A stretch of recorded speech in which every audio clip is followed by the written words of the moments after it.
আসসালামু আলাইকুম ভিউয়ার্স, আপনারা সবাই কেমন আছেন? আশা করছি আল্লাহ তাআলার অশেষ রহমতে আপনারা সবাই ভালো আছেন। আজকে আমি আপনাদের জন্য নিয়ে এসেছি খুবই মজার এবং সুস্বাদু একটা রেসিপি, সেটা হচ্ছে চিকেন রোস্ট। আজকে আমি আপনাদেরকে এই ভিডিওতে শেখাবো কিভাবে রাঁধুনি রেডিমিক্স মশলা দিয়ে রাজকীয় স্বাদের চিকেন রোস্ট তৈরি করা যায়।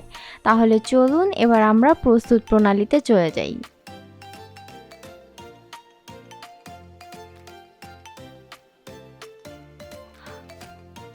এর জন্য আমি সর্বপ্রথমে নিয়ে নিয়েছি চিকেন। এখানে আমি পাকিস্তানি চিকেন নিয়ে নিয়েছি, 2টার থেকে একটু বেশি আছে। এবার এটাকে আমি ম্যারিনেট করব। ম্যারিনেট করার জন্য শুধুমাত্র লবণ ব্যবহার করছি। লবণটা দিয়ে বেশ ভালোভাবে আমি চিকেনটার সাথে মিক্স করে 10 মিনিটের জন্য রেস্টে রেখে দিব। এরপর আমি এখানে রাঁধুনি রেডিমিক্স মশলাটা দিয়ে দিচ্ছি। এখানে লেখা আছে প্যাকেটে যে 1 কেজি চিকেনের জন্য একটা মশলাই যথেষ্ট, তো আমার কাছে মনে হয়েছে একটু বেশি হয়ে যাবে। এর জন্য আমি এখানে 1.5টা নিয়ে নিয়েছি। এবার এর ভিতরে আমি কিছুটা পানি অ্যাড করব। পানি অ্যাড করে বেশ ভালোভাবে একটা মিশ্রণ তৈরি করে নিব।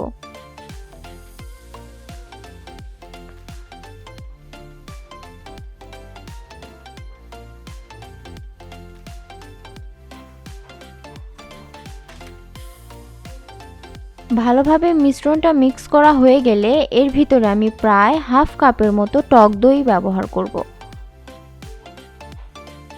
টক দইটা দিয়ে বেশ ভালোভাবে আমি এই মিশ্রণটাকে মিক্স করে নিব। তারপর আমি একটা সাইডে রেখে দিব। এরপর একটা প্যানে পর্যাপ্ত পরিমাণ তেল গরম করে নিয়ে এর ভিতরে আমি একে একে চিকেনগুলো ভেজে নিব।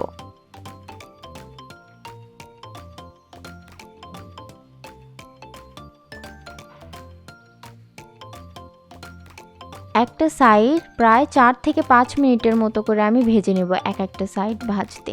যখন দেখবেন সোনালি কালার চলে এসেছে সে পর্যায়ে বুঝতে হবে চিকেনটা ভাজা কমপ্লিট হয়ে গিয়েছে।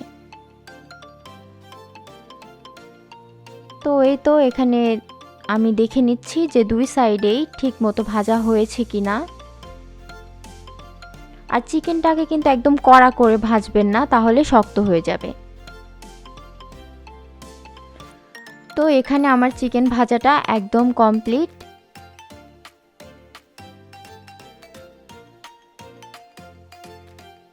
আপনারা দেখতেই পাচ্ছেন কি সুন্দর একটা কালার চলে এসেছে। এ পর্যায়ে আমি চিকেনটাকে তুলে নেব এবং অফ ক্যামেরায় বাকি চিকেনগুলোকে আমি ভেজে নেব। এরপর আরেকটা কড়াইয়ে পর্যাপ্ত পরিমাণে তেল দিয়ে আমি এর ভিতরে সর্বপ্রথম কিছুটা পেঁয়াজ কুচি এবং তারপরে আস্ত কিছু গরম মশলা দিয়ে দিয়েছি। আর প্যাকেট মশলা ব্যবহার করার পরও আমি এখানে আস্ত কিছু গরম মশলা দিয়েছি, এতে খুব সুন্দর একটা ফ্লেভার ছড়ায়।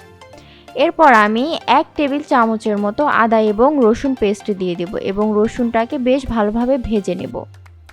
আদা এবং রসুনের পেস্ট থেকে যখন ফ্লেভারটা চলে যাবে সে পর্যায়ে আমি এর ভিতরে 1 কাপ পেঁয়াজের পেস্ট দিয়ে দিয়েছি।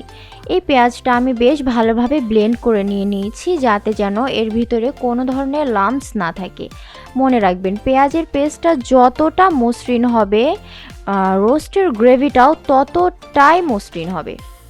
2 থেকে 3 মিনিট পেঁয়াজের পেস্টটাকে ভালোভাবে ভেজে নেওয়ার পর এর ভিতরে আমি সেই যে আগে থেকে রেডি করে রাখা রোস্টের মশলা এবং টক দইয়ের মিশ্রণটাকে এর ভিতরে দিয়ে দিব। দিয়ে তেল ওঠা পর্যন্ত এই মশলাটাকে বেশ ভালোভাবে আমি কষাতে থাকব।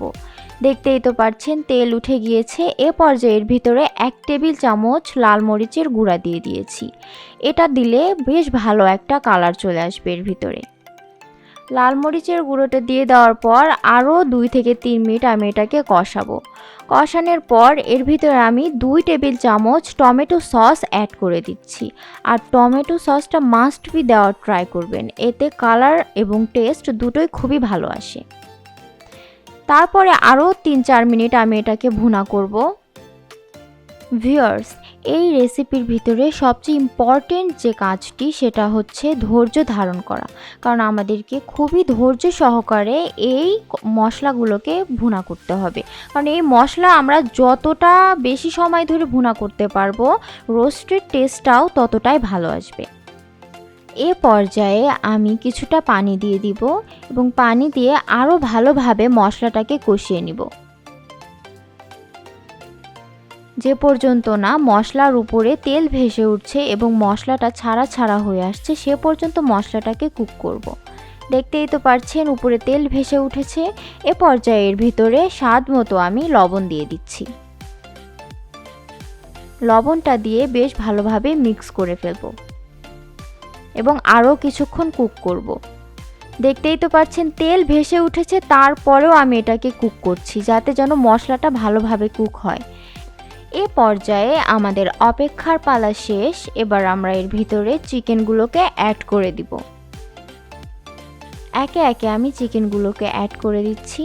তারপরে খুব হালকা হাতে আলতোভাবে আমি চিকেনগুলোকে নেড়েচেড়ে দিব, মশলার সাথে মিক্স করে নিব।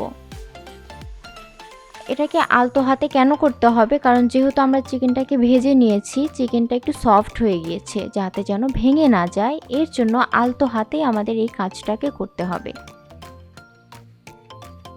এভাবে আমি চিকেনটাকে আরও 5 থেকে 6 মিনিট কষিয়ে নিব, কোনো ধরনের পানি অ্যাড করা ছাড়া।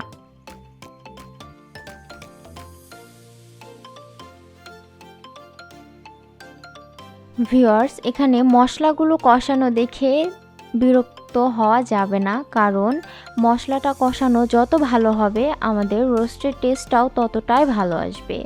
তারপর আমি এর ভিতরে সামান্য একটু পানি অ্যাড করে দিব, যাতে যেন চিকেনটা বেশ ভালোভাবে সিদ্ধ হয়ে আসতে পারে। দেখতেই তো পাচ্ছেন ভিউয়ার্স কি সুন্দর কালার এসেছে। এখন আমরা এটাকে আবার নেড়ে দিব। আমি কিন্তু 4-5 মিনিটের মতো ঢেকে রেখেছিলাম এটাকে। বেশ ভালোভাবে নেড়ে দিয়ে এর ভিতরে আমি কাজু বাদাম, কাঠবাদাম এবং কিশমিশের একটা পেস্ট এর ভিতরে অ্যাড করে দিচ্ছি। আপনারা চাইলে যে কোনো এক ধরনের বাদাম এর ভিতরে পেস্ট দিতে পারেন, কিন্তু আমি এখানে কয়েক ধরনের বাদাম ব্যবহার করেছি, এতে টেস্টটা অনেক ভালো আসে। তারপরে ঢেকে দিয়ে আমি আরও 4-5 মিনিটের মতো এটাকে কুক করে নিয়েছি।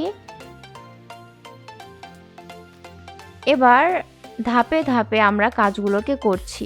আর আপনারা যদি পারফেক্ট টেস্ট পেতে চান তাহলে আপনাদেরকে এভাবে ধাপে ধাপে কাজগুলো সম্পন্ন করতে হবে, তাহলে একদম এক্স্যাক্টলি রাজকীয় স্বাদের রোস্টেড টেস্ট আপনারা পাবেন। এ পর্যায়ে আমি এর ভিতরে প্রায় 1 কাপের মতো লিকুইড দুধ অ্যাড করে দিচ্ছি। আর এই দুধটা কিন্তু আমি র মিল্ক নেইনি, এটা হচ্ছে গুঁড়া দুধ। গুঁড়া দুধের ভিতরে আমি পানি মিক্স করে এর ভিতরে দিয়ে দিয়েছি, যাতে যেন ছানা কেটে না যায়। তারপর এর ভিতরে আমি কিছু ড্রাই ফ্রুটস অ্যাড করছি, কাজু বাদাম, কাঠবাদাম এবং কিশমিশ, এবং 1/2 কাপের মতো বেরেস্তা আমি হাতের সাহায্যে গুঁড়ো করে এর উপরে দিয়ে দিচ্ছি এবং বেশ ভালোভাবে রোস্টের সাথে এই উপকরণগুলোকে মিক্স করে নেব। আর এই কাজটা কিন্তু অবশ্যই হালকা হাতে করতে হবে, তা না হলে চিকেনটা ভেঙে যেতে পারে।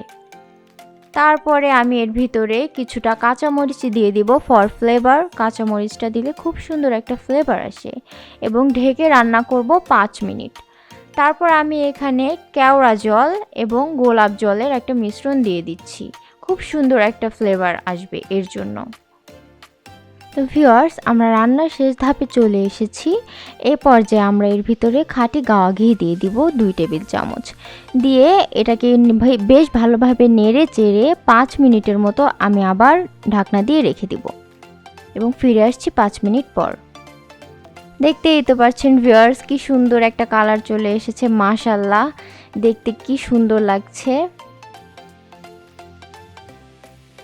তো ভিউয়ার্স, এবার আমরা সার্ভ করতে চলে যাই। তো আস্তে আস্তে এবার আমি রোস্টগুলোকে সার্ভিং বলে সাজিয়ে নিচ্ছি, এবং এর উপরে আমি কিছুটা ড্রাই ফ্রুটস অ্যান্ড বেরেস্তা দিয়ে এটাকে খুব সুন্দর করে ডেকোরেশন করে নিয়েছি। তো ভিউয়ার্স, আমি যেভাবে ধাপে ধাপে রোস্ট রান্না করলাম, আপনারা চেষ্টা করবেন সেভাবেই রান্না করার।